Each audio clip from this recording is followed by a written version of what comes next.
E aí, pessoal, vamos dar sequência às nossas correções do chamado período entre guerras, né? Questão 7, nós encerramos o último vídeo na questão 6, eu vou iniciar esse vídeo a partir da questão 7. Destinada a representar nos limites de um Estado a totalidade dos interesses do proletariado como classe, em oposição a todos os interesses parciais e de grupo do proletariado, a social-democracia esforça-se naturalmente em toda parte por unir todos os grupos nacionais, religiosos e profissionais da classe operária num partido comum unitário. Rosa Luxemburgo, A Revolução Russa, né, um texto aqui sobre esse processo, né, de uma das grandes autoras, né, marxistas.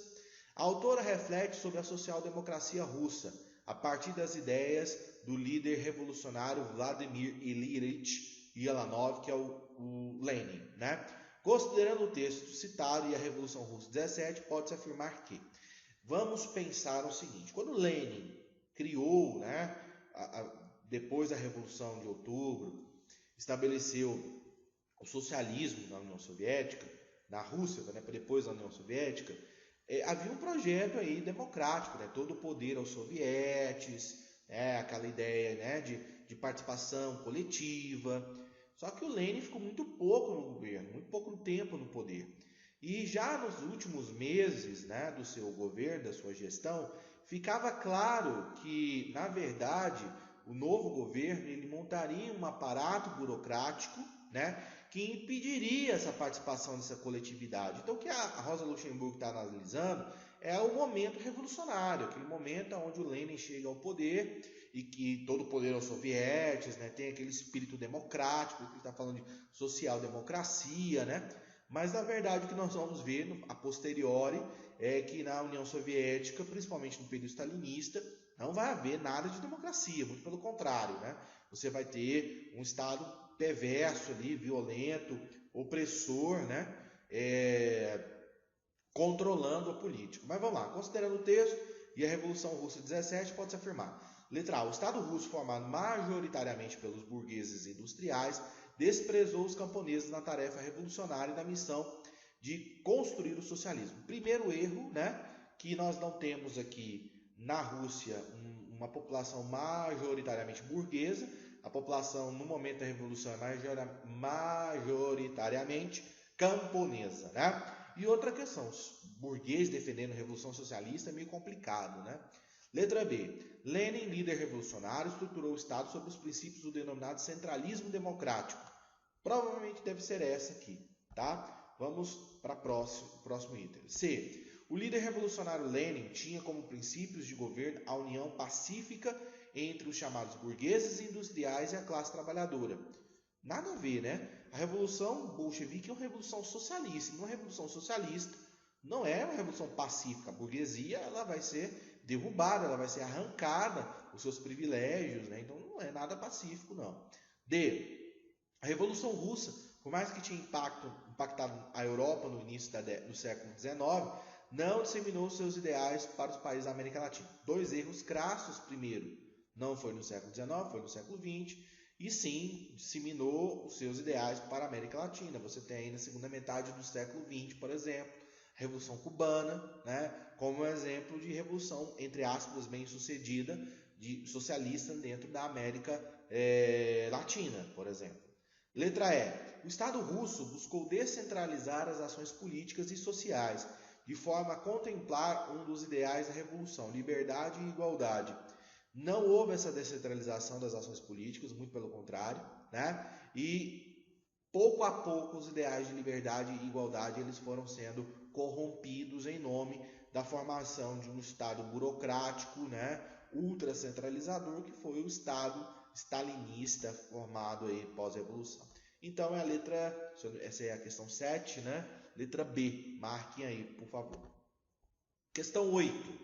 Durante a Grande Depressão, a União das Repúblicas Socialistas Soviéticas manteve-se relativamente a salvo dos efeitos mais intensos da recessão econômica, enquanto diversos países capitalistas tiveram que remover suas políticas econômicas.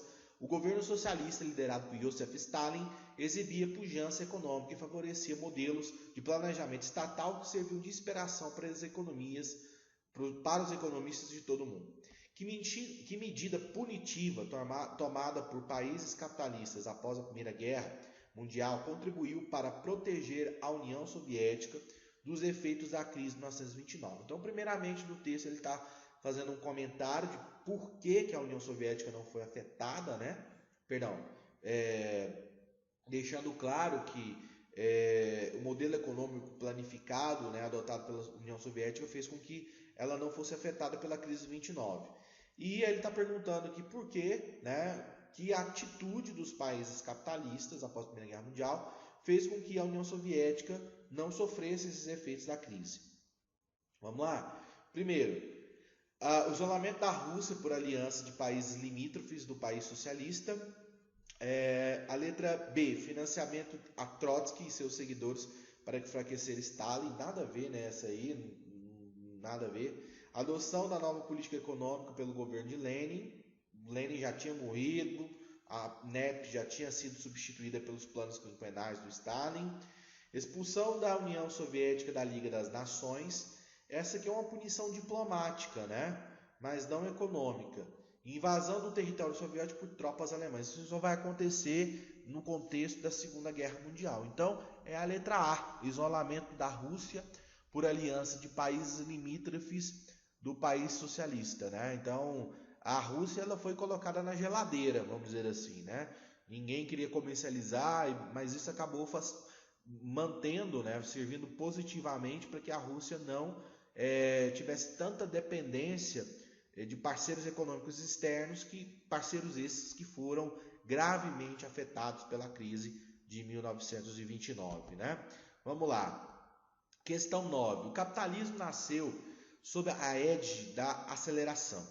Quanto menos tempo despendido, mais produtos a serem transformados em mercadoria. Tempo é dinheiro. Significa o mais das vezes, menos tempo traz mais dinheiro. A identidade supõe aqui a inversão de grandezas. Na competição comercial dá-se o mesmo. Quem chega antes, quem se adianta na roda do calendário e do relógio, terá maiores oportunidades de vender. Quem já chegou, já ganhou espaço e poder, concorre com quem mais corre. A quebra da Bolsa de Nova York, em 1929, culminou em uma notável crise do capitalismo. Essa crise acarretou a revisão de alguns princípios, dentre quais se destacou. E aí, quais os princípios, né, que vão ser revistos pós-crise de 29? O liberalismo econômico de uma forma geral, a não intervenção do Estado na economia, né, o não planejamento estatal da economia. Então, esses são os aspectos que vão ser revistos, né, após a crise de 29. Então, a letra A, o liberalismo econômico, que tornara possível a produção de bens de consumo muito acima das necessidades do mercado, sem mecanismos de regulação. Protecionismo estatal, não tem nada a ver, né? Protecionismo aqui. Democracia liberal, ela foi revista, mas num outro aspecto, não do aspecto econômico. O keynesianismo, ele não foi revisto, ele foi aplicado, né, no contexto dos efeitos negativos da crise. Privatização vigente de serviços públicos de seguridade social. Na verdade, foi o momento onde criou-se esses serviços públicos de seguridade social. Beleza? Também não tem nada a ver aí. Então, a letra A. Marquem aí, por favor. Questão 11. Eu pulei a 12, pessoal, porque a 12 a 10, né?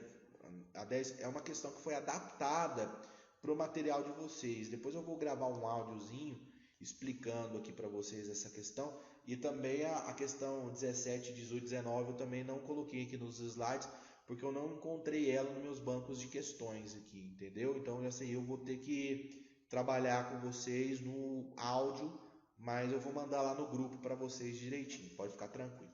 Vamos lá, questão 11. Analise as afirmativas a seguir, né, marcando C para as corretas e I para as incorretas em relação ao nazismo, tá? A derrota da Alemanha na Primeira Guerra Mundial e a humilhação decorrente do Tratado de Versalhes contribuíram para a emergência do nazismo. Correto, beleza. O nacionalismo, o militarismo, o anticomunismo, o antissemitismo são consideradas características do nazismo. Certinho? Anticomunismo, tá vendo aqui, ó? Tá vendo? Eu falei para vocês? Vai lá, bichão. Marca no vestibular que o nazismo é de esquerda, que é comunista. Vai ver se você vai passar. Pangaré, velho. Mas vamos lá. A crise de 29 agravou a situação da Alemanha, ocasionando o desemprego, desestabilizando a República de Weimar e favorecendo a ascensão de Hitler ao poder. Também está correta. Então, CCC, né? Nossa, letra A, de amor. Marca aí, por favor. Beleza? Isso aqui é bem fácil, né? Mais fácil que vocês sabem, né? No tanque, vocês lembram que eu falava isso na aula? Pois é, deixa pra lá, que aqui a gente não pode fazer essas piadinhas. Mas vamos lá. Considerando a ideologia do Partido Nacional Socialista na Alemanha nos anos 30 e 40, examine as afirmativas. 1 dos pilares da ideologia nacional-socialista era o seu apelo ao anticomunismo e a rejeição ao projeto político que estava em curso na União Soviética. Verdadeiro. Entendeu? Vamos lá. 2. O nacional-socialismo alemão conseguiu ter sucesso econômico rápido devido às medidas direcionadas para o livre comércio e para a liberdade cambial. Com isso, houve a estabilização da moeda após a crise da hiperinflação e um período de crescimento acelerado da economia. Na verdade, pessoal, o que nós vamos observar aqui é o seguinte, que na Alemanha nazista, essa recuperação econômica, ela não se dá por essa questão de liberdade, do livre comércio e tal.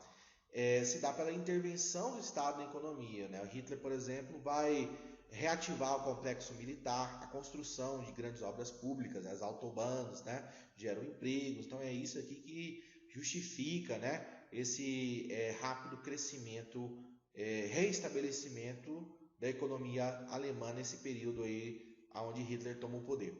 O Partido Nacional Socialista foi vitorioso nas eleições de 32, o que demonstrou aos seus líderes que a democracia, mesmo com falhas, era o melhor sistema político para realizar os seus projetos. Puta que pariu, né, gente? Desculpa o palavrão. Apesar da vitória, na primeira oportunidade os nazistas deram um golpe, tá? Então, incendiaram o Reichstag, acusaram, né, os socialistas depois da morte do Hindenburg, e Hitler chegou a ocupar o cargo de Führer, né? 4. O ideário do nacionalsocialismo sempre deixou clara a ideia de pureza racial.